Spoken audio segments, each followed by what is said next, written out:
Intelligence operator में हम बात करें ऐसे के बारे में, राइट। ऐसे वो जो भी आपको देंगे, राइट, वो 3 देंगे, उसमें से 1 करना होगा, या 2 देंगे या उसमें से 1 करना होगा, लेकिन मेरी एक्सपेक्टेशन है कि वो आपको 3 देंगे, ठीक है। हाँ, 3 में से वो 1 करना देंगे, 1 ही कंपल्सरी वो आपको नहीं देंगे, क्योंकि उन्हें पता है कि बच्चे कितने ज़हीन है, ठीक है। कभी कभार वो 4 भी देते हैं, 4 में से 1 करना पड़ता है, ठीक है। फिर भी बच्चे परेशान होते हैं कि जो कौन सा। वो याद है एक बच्चा क्लास 10th का इंग्लिश का पेपर दे के आया, तो कह रहा सर जी ऐसे नहीं सही हुआ। मैं कहा हुआ क्या? कहता एम इन लाइफ याद करके गया था, एम्बिशन आ गया, मैं एम्बिशन आ गया सर। बड़ा परेशान हुआ सर। मैं फिर खाली बस नहीं लिख सका सर। मैं कहा बेटा एम्बिशन को एम इन लाइफ कहते हैं यार, ये कौन समझाएगा? आप समझ आई बात? आप समझ यार, दिमाग की दही बनी है भाई। चीज को समझो तो सही, वो वर्ड्स को चेंज करेंगे, वर्ड्स को तो चेंज करेंगे ना। अब अगर उसे वो बेचारा पहचान कि यार एम इन लाइफ जान लगाता रहा और घर भी आके कहता रहा, जब उसे पता चला वही था, अब वो सोच रहा है उस टाइम उसे कोई बता देता। ये हालत होती है आप लोगों की पेपरों में। पेपर के दौरान अगर सुप्रिटेंडेंट मेरे जैसा बंदा हो और मैं सिर्फ आपको पेपर हल ना कराऊं, सिर्फ ये बता दूं पेपर का मतलब क्या है, सारे टॉप कर लोगे। क्योंकि मैं आपको बता दूं कि आप लोगों को मतलब ही नहीं पता होता। समझ आ रही है? मतलब नहीं पता होता, तैयारी सारे करके जाते हो। मतलब पता होना तो कहने के नियरेस्ट आंसर तक आप पहुंच जाते हो। तो आपके साथ ऐसे में ये हो सकता है कि वो 4 ऐसे देंगे, ठीक है, और चारों में से एक तो टेररिज्म आ सकता है, ठीक है, दूसरा पेट्रोलिज्म आ सकता है जो फेमस है, ठीक है, और तीसरा जो है ना वो देंगे इस तरह के, जैसे फ्लड आ गया, ठीक है, इस तरह के अर्थक्वेक के बारे में दे देंगे, और एक और वो 4 दे देंगे, 4 दें, 3 दें, 2 दें, लेकिन करना एक है। अब जो करना आपने ऐसे है, उसमें आपने कम से कम 10 पैराग्राफ बनाने हैं। कितने? अगर 15 नंबर लेने हैं तो 10 पैराग्राफ कितने बनाने हैं? प्रैक्टिस करने। और हर पैराग्राफ में आपकी जो एक्सप्लेनेशन है वो डिफरेंट होनी चाहिए। क्या होनी चाहिए? डिफरेंट। फॉर एग्जाम्पल आपने क्या करना है, कोई भी वो आपको ऐसे देता है, उसके बारे में 10 हेडिंग्स आपने माइंड में बना लेनी है। 10 हेडिंग्स आपने बना ली। 10 हेडिंग्स बना के पहला पैराग्राफ पहली हेडिंग के मुताबिक हेडिंग लिखनी नहीं है। दूसरा, हर पैराग्राफ 5 लाइन्स का होना चाहिए। 5 to 6 लाइन से ऊपर कोई पैराग्राफ ना हो। समझ आ रही है? 5 to 6 लाइन से ऊपर पैराग्राफ ना हो। ये आपने पैराग्राफ बनाना है, राइट। और पैराग्राफ बना के आपने जो है ना कम से कम 10 पैराग्राफ की शक्ल में आपने उस ऐसे को लिख देना है। और ऐसे जब आपने पैराग्राफ 10 बनाने हैं तो हर पैराग्राफ शुरू में आपने बुलेट बनाना है। क्या बनाना है? बुलेट बनाना है आपने लाना। अच्छा, ऐसे में वो करेंगे क्या? आपको वो आपको शीट देंगे, पता है ना आपको, ठीक है, वो शीट देंगे। अच्छा, बहुत ज्यादा बच्चे एक गलती करते हैं, शीटों पे शीटें भरते हैं। ये गलती नहीं करनी। सपोज करें ऐसे आ रहा है आपका 20 मार्क्स का, 20 मार्क्स की आना है, सपोज के करना कंफर्म है। 20 मार्क्स का ऐसा मेरे मुताबिक सिर्फ 2 पेजेस से ऊपर आपका नहीं जाना चाहिए। First and back 1 page, third and back 2nd page, बस। इससे ऊपर कोई बच्चा ये चीज ना करे गड़बड़। वहां बड़े ऐसे बच्चे होंगे जिन्होंने एमफिल किया होगा, मास्टर किया होगा, सारा इल्म सोच रहे होंगे आज ही निकाल के चले जाएं। जितना उन्हें पैट्रिज्म याद है ना 9 से लेके 4th ईयर मास्टर का, सारे लिख देंगे वहां पर।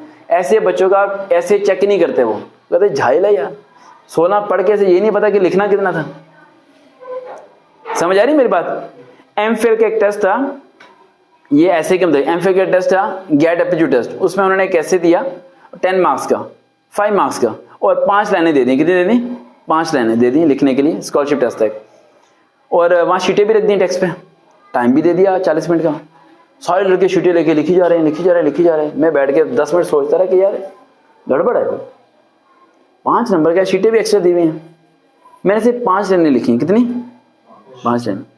मेरा टेस्ट पास हो गया, बाकी सबका फेल हुआ।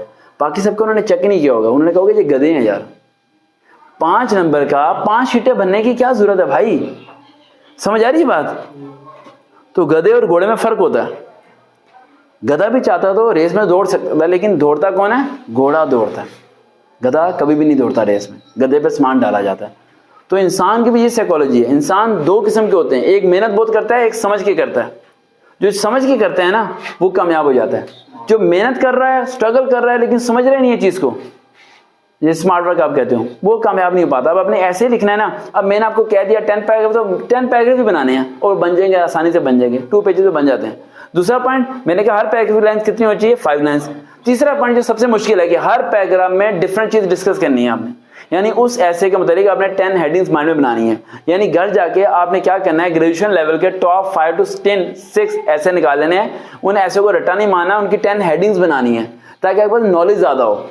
नॉलेज ज़्यादा होगा तो लिखने में आसानी होगी और आप उसे एक्सप्लेन आसानी से कर पाएंगे। और क्या बताया, क्या बनाने हैं, बुलेट्स बनाने हैं। बुलेट्स का फायदा क्या होगा, अगर 1 2 3 लिखेंगे तो वो काउंट कर लेगा कि आपके कितने पैराग्राफ हैं। बुलेट्स में जब वो ये चेक करके अगले पेज पे जाएगा तो कभी पिछले पेज पे आके वो चेक करेगा नहीं, क्योंकि उसमें बर्डन ज्यादा है। बर्डन क्या है, ज्यादा। जैसे कि सपोज के तौर पर ये एक टेस्ट करता है, लिखता है 1 2, अगले पेज पे गया 4 5 3 खा गया, क्या टीचर पिछले 3 पॉइंट को देखेगा? नहीं देखेगा, नहीं देखेगा। उस पर बर्डन इतना होता है वो रिवर्स जाता ही नहीं है। कोई टीचर भी पेपर चेक करते हुए रिवर्स नहीं आता। जब आप कोई चीज लिखते हो, ऐसे लिख रहे हो और ऐसे लिखते हुए एक अल्फाज गलत हो गया, आप पेन से सर्कल दिया, गो गो गो गो गो, फिर थूक लगा, गड़ गड़ गड़ गड़ गड़ गड़, ठीक है, रगड़ना शुरू कर। लड़के ये कहते हैं ना, रगड़ना शुरू कर देते हैं उस पॉइंट को। अब वो टीचर के सामने जब आते हैं ना, आपको लगता है कि आपने सर्कल कर दिया, ये कर दिया, गलत हुआ, टीचर कुछ नहीं, वो समझ जाता है कि आपने गलत किया।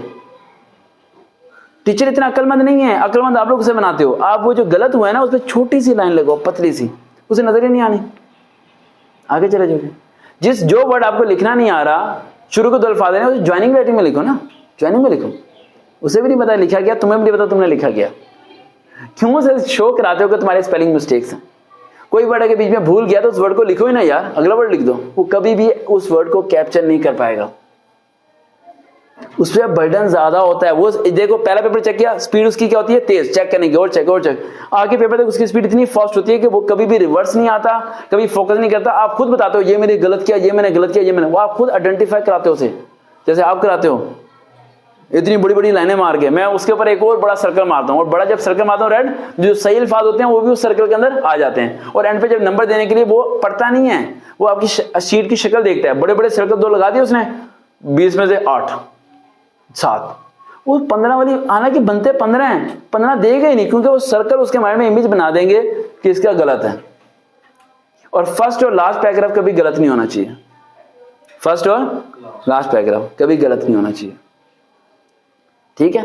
तो ये अगर आप चीज करोगे तो हो जाएगा। अभी आप लोग ऐसे की प्रैक्टिस करो, इन पॉइंट्स की प्रैक्टिस करो, जैसे ही आपकी टेस्ट के करीब आ जाए तो आप लोग करें। और ये जॉब बहुत अच्छी है, इसके बारे में आप कुछ बताना चाहेंगे, कितने सीट्स हैं पंजाब में, और लास्ट डेट क्या थी, और क्या पहले भी कभी अप्लाई किया या नहीं किया, जो कुछ बताना चाहते हैं? सर बैठे बैठे बता दें, बैठे बैठे। सर काफ़ी दफ़ा मैंने अप्लाई किया होगा। इसी पोस्ट पे? नहीं, इसी पोस्ट पे नहीं, पंजाब पुलिस में, पीपीएससी में। इस पोस्ट पे कभी अप्लाई किया? नहीं, इस पोस्ट पे फर्स्ट टाइम अप्लाई जी किया? सर। इसमें क्यों इस पोस्ट पे अप्लाई किया, क्या सोच के? सर इसमें एक तो ये है कि एज 35 है, और वैसे 25 और 28 तक होती है पंजाब पुलिस में, लेकिन इसमें 35 है, तो इस वजह से मैंने अप्लाई किया, क्योंकि मैं ओवर एज। ठीक है। और पीपीएससी का पहले कभी टेस्ट दिया तो क्या पीपीएससी का टेस्ट कैसा होता है, क्या उसमें डिफिकल्टीज आपको पेश आई जो अब मैं कोशिश करूं कि आपको ना आए? यानी आप अपनी वीकनेस बताओ ताकि मैं उसे रिकवर कर सकूं। Sir most of the time ये होता है कि मैंने काफ़ी सारी बुक से स्टडी की थी, इनका पेपर जो है ना आउट ऑफ सिलेबस आता है, समझ ही नहीं आती पेपर आना कहाँ से।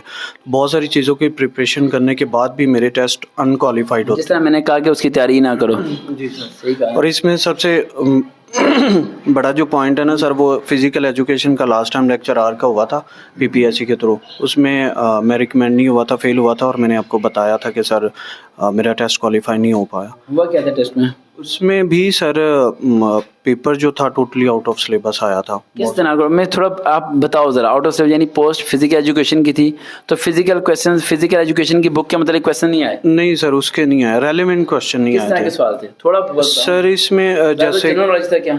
जनरल नॉलेज सर मिक्स ही था, जैसे कि पीसीओ हो गया, और फिर जो चीज़ें बनाने वाले हैं उनके नाम हो गया। जैसे आपने रिवर्स का बताया तो उसमें कुछ एक पॉइंट्स थे जो कि जनरल नॉलेज से रिलेटेड थे, अदरवाइज बाकी जो आउट ऑफ टॉपिक ही जाता है। आपने फिजिकल एजुकेशन की तैयारी के लिए बुक्स पढ़ी, सब चीज़ें की, क्या आपने बीएड और एमएड की बुक्स पढ़ी? नहीं सर, वो नहीं पढ़ी थी मैंने। गलती की ना आपने? जी सर। पेपर सारा बीएड और एमएड की बुक से आया था। सर मैंने नहीं की, मैंने ग्रेजुएशन। अब देखो मैं आपको थोड़ा ये ज़रा क्लियर कर दूँ। फिजिकल एजुकेशन का पेपर था, भाई साहब को गलत क्यों हुआ? क्योंकि इन्हें ये नहीं पता था कि फिजिकल एजुकेशन की बुक होती क्या है, नहीं पता ना।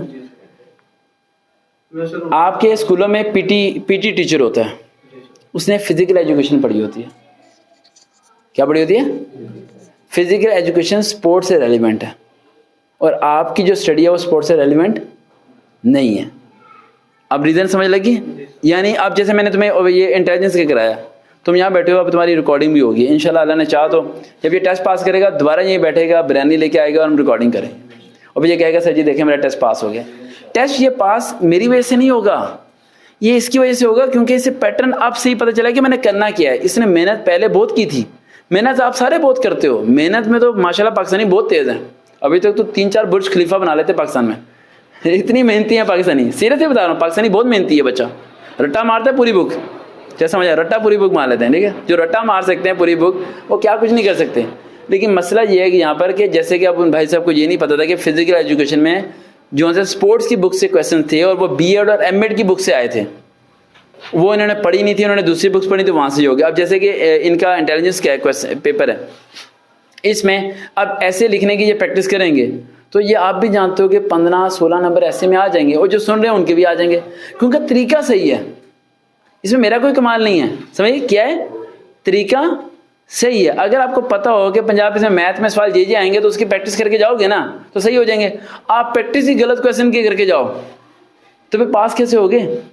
तो बस इस चीज़ को फॉलो करें और जैसे आपका टेस्ट करीब आ जाए तो मुझे लाजमी इन्फॉर्म करें और अल्लाह करेगा बिरयानी की वजह से ये रिकमेंड होंगे, ठीक है। दोबारा मुलाकात होगी, अल्लाह हाफिज़।